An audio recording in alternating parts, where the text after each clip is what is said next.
Minister, I would ask you to address conference. Thank you.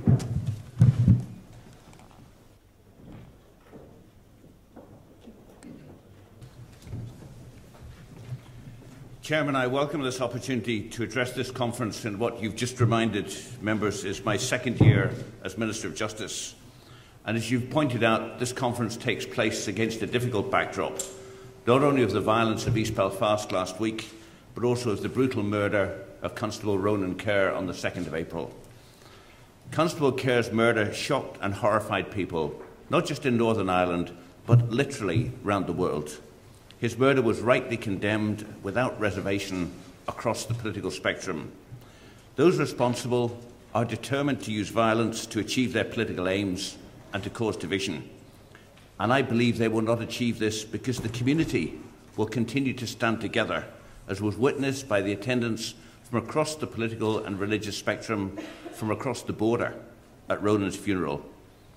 The bravery shown by Mrs. Kerr and her family following Ronan's tragic murder is a reminder to us all of the dignity displayed by loved ones, some of whom are in this room today, some of whom were murdered simply because they chose a career in policing, and that bravery stands in stark contrast to the evil deeds carried out in such a cowardly and despicable fashion by those concerned.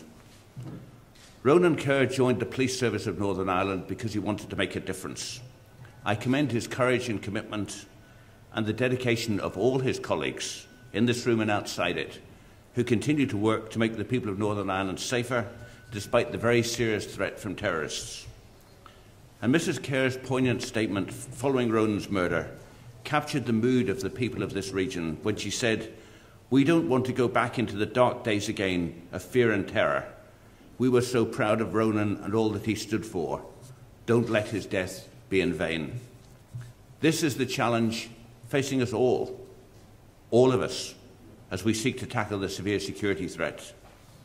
Chairman, you mentioned the prospect of a longer-term terrorist campaign, and there is no doubt that there are terrorists out there who are determined to live in the past and who wish to bring about a return to the pain and misery which we in Northern Ireland lived with for far too many years. We must ensure that they are not allowed to succeed. And we will ensure this by different means. Yes, by fighting the threat with anti-terrorist policing, but also by providing effective community policing and through wider initiatives by government and in partnership with the community. Ronan Kerr's murder and recent attacks on police officers, such as the explosive device thrown at a patrol in West Belfast, highlight the continued threat and serve as a reminder that these terrorists remain determined to murder officers.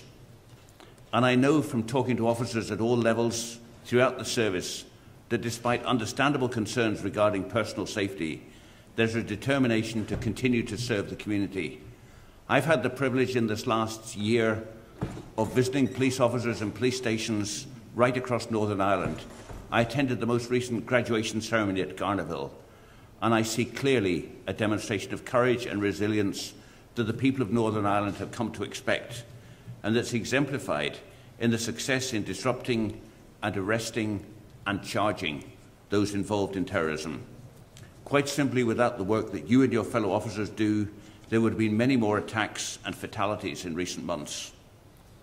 And the scenes of rioting that we saw in East Belfast last week just remind us of how much we ask of the police.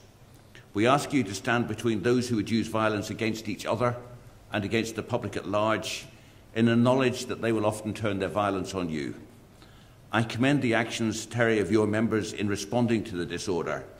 They come under sustained attack whilst out serving the local community, and they responded, as always, in a professional and proportionate manner.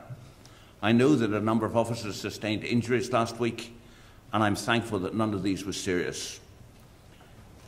I suspect that officers caught in the middle of the sort of event that happened last week can't have felt that there was much sense of partnership about it. But I remain resolutely convinced that building ever more effective partnerships with the communities that you serve offers the best long-term means of bringing an end to the days when you had to hold the line between rioters and between terrorists and those who want to terrorise.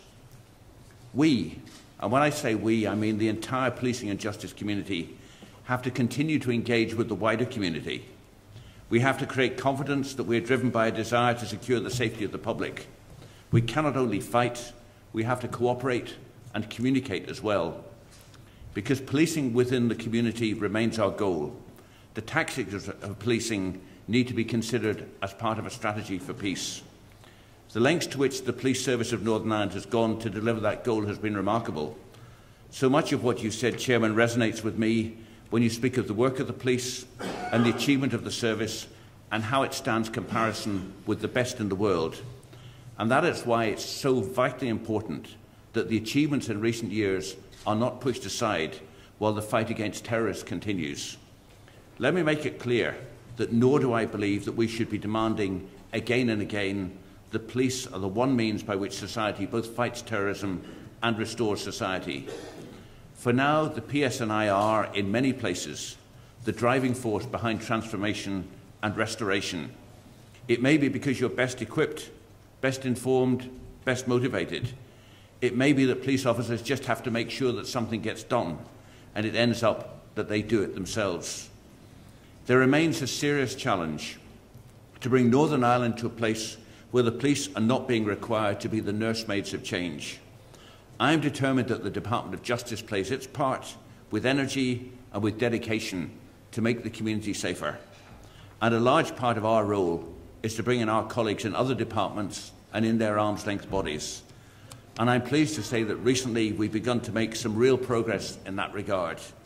In fact, just yesterday, I spent several hours in Parliament buildings with the two junior ministers from OFM-DFM, the Minister for Social Development, senior officials from those departments and a number of others, Belfast City Council and the Community Relations Council, with a senior PSNI representative, taking a long, hard look at how we can work better together, considering how the departments of the Executive and other agencies can play a more effective role in preventing the situations that leave you and your colleagues picking up the pieces.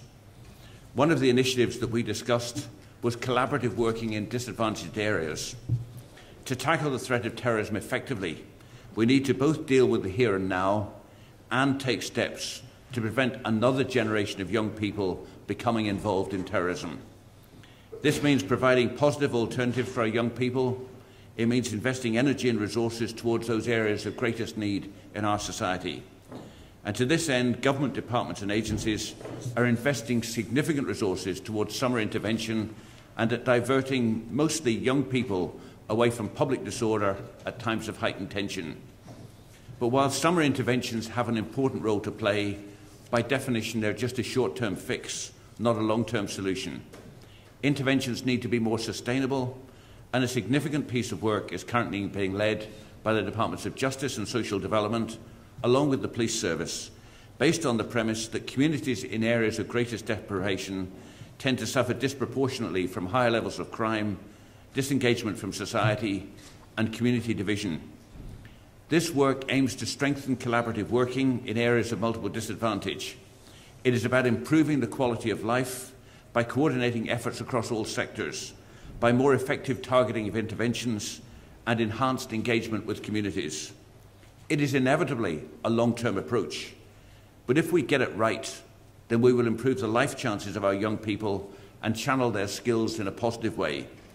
This is an ambitious task, and we've identified 6 pathfinder areas where discussions are well underway, involving a range of partners at local level to identify particular problems, to map existing